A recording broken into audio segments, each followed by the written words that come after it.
Alayaman government ULP സ്കൂളിന് fridge വാങ്ങി നൽകി. അഞ്ചൽ കാരുണ്യ കൂട്ടായ്മയാണ് ഫ്രിഡ്ജ് നൽകിയത്. സ്കൂളിന് ഏറെക്കാലമായുള്ള ആവശ്യമായിരുന്നു ഒരു ഫ്രിഡ്ജ് എന്നത്.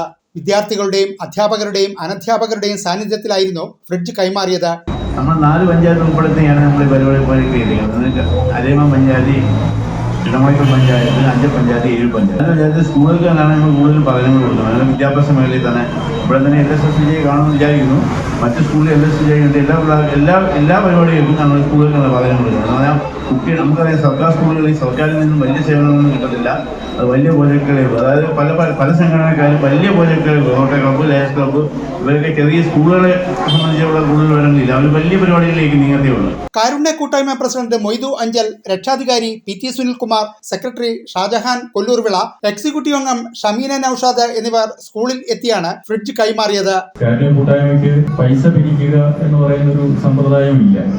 പൈസ പിരിവ് എന്ന് പറയുന്ന ഒരു മോശപ്പെട്ട പരിപാടിയായിട്ടാണ് ഞാൻ വ്യക്തിപരമായിട്ട് ഈ കാരുണ്യ കൂട്ടായ്മയുടെ പേരിലാണെങ്കിൽ പോലും വിചാരിക്കുന്നത്. പിന്നെ ഇതിനകത്ത് എങ്ങനെ പൈസ വരുന്നു എന്ന് ചോദിച്ചു കഴിഞ്ഞാൽ, ഇപ്പോൾ ഞാൻ പൈസ ഇടുന്നു, അല്ലെങ്കിൽ പ്രസിഡന്റ് ഇടും, വൈസ് പ്രസിഡന്റ് ഇടും, സെക്രട്ടറി ഇടും, അങ്ങനെ. School PTA president P Sanilkumar അധ്യക്ഷനായിരുന്നു. ഏത് മേഖല പരിശോധിച്ചാലും അഞ്ചൽ കാരുണ്യ കൂട്ടായ്മയുടെ ഒരു കൈത്താങ് എത്താത്ത സ്ഥലങ്ങൾ വളരെ ചുരുക്കമാണ്. എല്ലാ മേഖലയിലും ഇവരുടെ സഹായമുണ്ട്.